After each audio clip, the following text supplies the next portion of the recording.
Hello. Bali ito yung project sa labas. Ito yung bahay. Nakikita niyo naman yung araw na dilaw. Okay, ito yung bahay.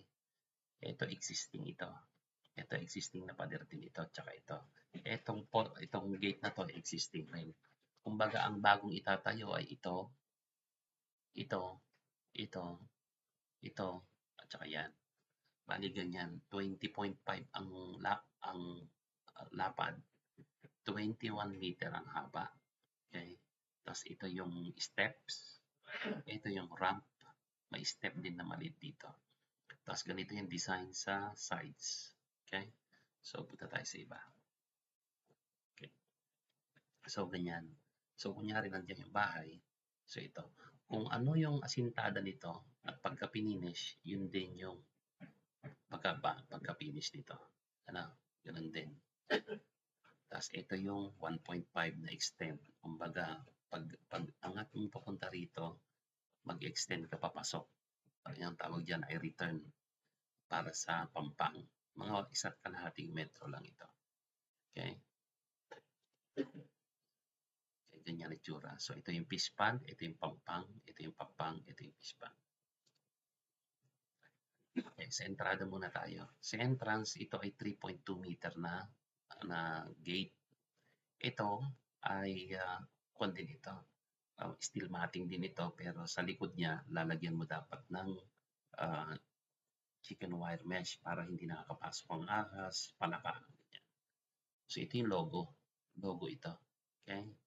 Ang pagkakagawa ng sample ng logo ay the same doon sa kabilang gate. Okay? So ito ganun din yan. Tapos itong pagitan na to, mula rito hanggang dito, dapat mga 25 lang ang pagitan nito at saka itong gate, mga 25 lang. Malaki pa nga yung 25 pero 25 lang. Ito hanggat maaari ay maliit din. So ganito yung hollow blocks tapos pagkakaposte.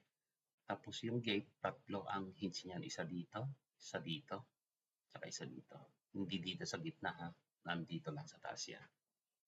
Okay, dalawa yan. Ito yung rampa. Okay. Mamaya babalikan natin yung rampa. Okay, so yung extend, yung parang return, so ito ay hollow blocks ito. Okay? Ang finish ng hollow blocks na ito ay ganyan din. So may guhit din dito yan. Ito yung poste mo, poste doon siyempre. Tapos ang pinaka-kwan natin, pinaka-steel matting natin is binabalutan ng 2x2 ito. 2x2 yan. Ito ay 1.5 por 1.5.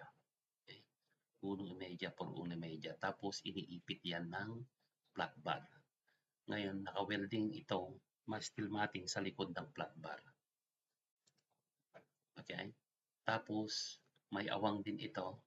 Okay? May awang din ito mula dito hanggang doon na kahit 25 lang, 25 mm or 1 inch.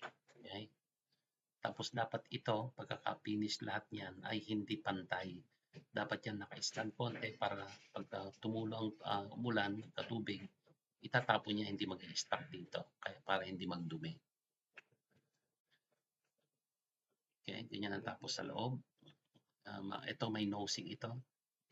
I-explain ko na lang mamaya. Okay, kasi nandito yung flat bar. Okay, so nasa loob yung pagkaka-welding nito.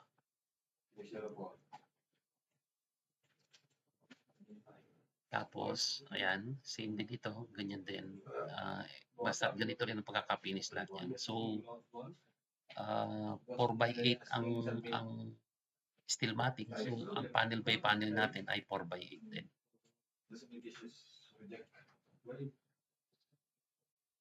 Tapos, makikita mo, pag nag-poste tayo, naka-flash yan. Ito ay false nosing lang ito dito. False nosing lang yan. Ino-nosing mo lang kahit G's yan or 25 mm, ino-nosing mo lang siya para hindi naman flat na flat. Okay, so yun yung pagkakabinis niya. Isang panel yan, so isang buong steel matting yan. Kasi yung pagkakabinis niya sa babae ganyan. May guguhitan lang yan, palitada, guhit. Palitada, guhit. 1 lang ito, 60, 60, 60.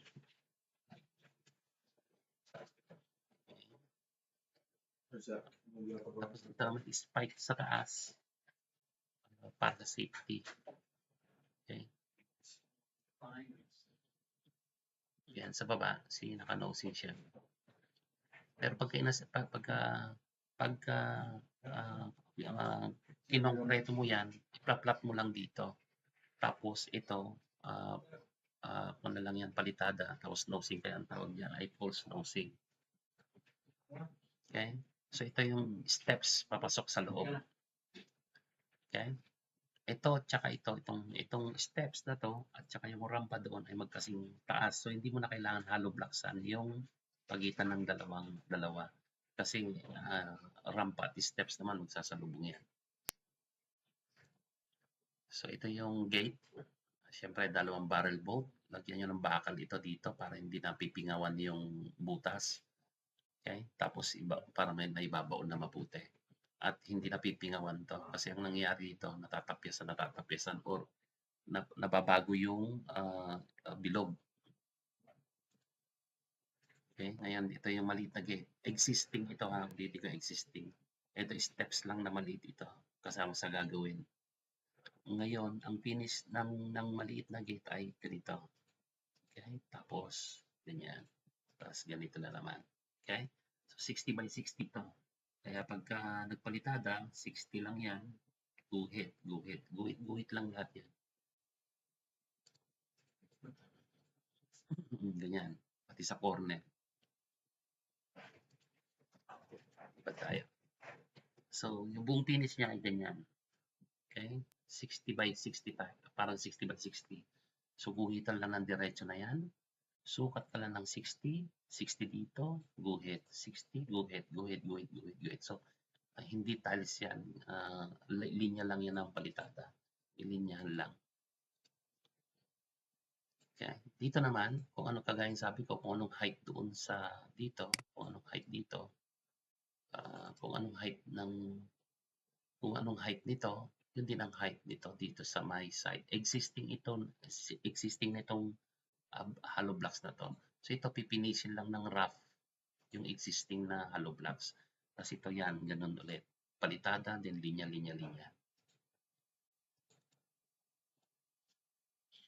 Next. Okay, so yan ang gate. Ito yung rampa. Nakikita mo, parabolic yan, hindi straight. Kumbaga, parabolic na gano'n. Okay, so yan ang layout nung harap. Siya ng gate side. Okay, so yun yung pinagsama ng dalawa. Ito yung isa ulit na return. Tawag dito. Okay, ito yung rampa. See, parabolic yung rampa. Itong height ng rampa na to ay nasa 30 or 40. Okay, 30. Parabolic siya na gano'n. Makikita mo dito, dapat ito ay 25 mm lang yung pagitan nitong konkreto at saka ito. Hindi maluwang.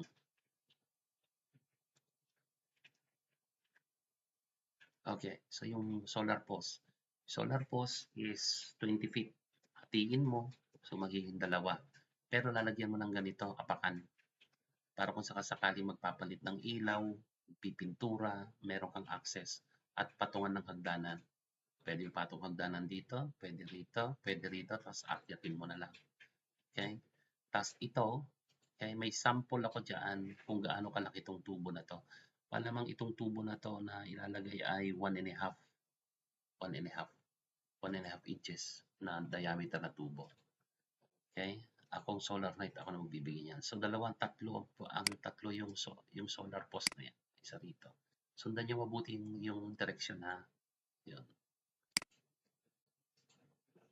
So yan yung trabaho. Kung sino man ang gagawa, yan yung pinakatrabaho na gagawin. Okay? So maliwanag naman siguro lahat yan. Tapos, ang isa pang gagawin, siyempre ay itong lugar na to. Papatagin ito. Okay, papatagin, lilinisan. Ito naman, kasi may patag lang, hindi naman masyadong patag, lilinisan mo lang to. Tatanggalin mo lang yung mga abubot. Abubot, linis. Yan, linis. Okay? So, yung lahat ng malinis nyo, so huwag nyo itatapon sa kabilang lote lang, ha? At magagalit yung kabilang lote. Okay? Kailangan i-dispose nyo yan sa maayos na lugar. Masunog. Huwag masunog na mabuti. Okay? Then, ang isang trabaho pa, syempre, ito, pintura. Pipinturahan mo ito. Pipinturahan mo rin ang finish. Primer epoxy ang primer lahat yan. Lahat ng mga bakal. Primer epoxy lahat yan. Ito. Okay? Tapos ito, itong konkreto na to, itong mga palitada. So, yung poste ay ganitong kulay. Yung palitada dito ay ganitong kulay. Okay, so ito ay may linya-linya rin to. May lines din, same finish dito sa same finish sa dito, ganyan din yan. Okay, same dito sa loob, ganyan na. Yan.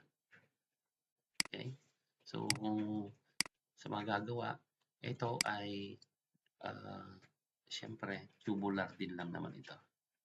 Okay, ito ay trap bolts, pero syempre may locking system din dito. Walang lock sa labas, nandito lang. Ito yung hints niya, tatlo. So, yan yung trabaho. Okay. Tapos, tatandaan nyo yung finish nung steps ay ganito. So, linya, linya, linya, linya, linya, linya. Okay? Same din dito. Kung paano nyo nakita yung linya niyan, same din. Lilinyahan lang yan, pag ganon, linya doon. Linyahan lang, linya ulit. So, ganon din. Guhit-guhit din. Okay? So, may kasama sa nakauukahan nyo yan. Guhit lang, linya na malalim. Siguro pinakamagandang linya niyan ay 25 mm. So, kadalasan niya, kumuha ka lang ng pipe. Tapos, iganon mo para dire-diretso yung linya niya. Ganon din ito. Ganon din. So, offset mo na lang yan. Ganon. Okay? So, lahat ito mapipinturan. Ang pintura nito ay the same doon sa pintura sa maliit na gate. So, susunod na lang itong mga to. Okay? Brown. Semi-brown. Chocolate brown. Parang ganyan. Okay.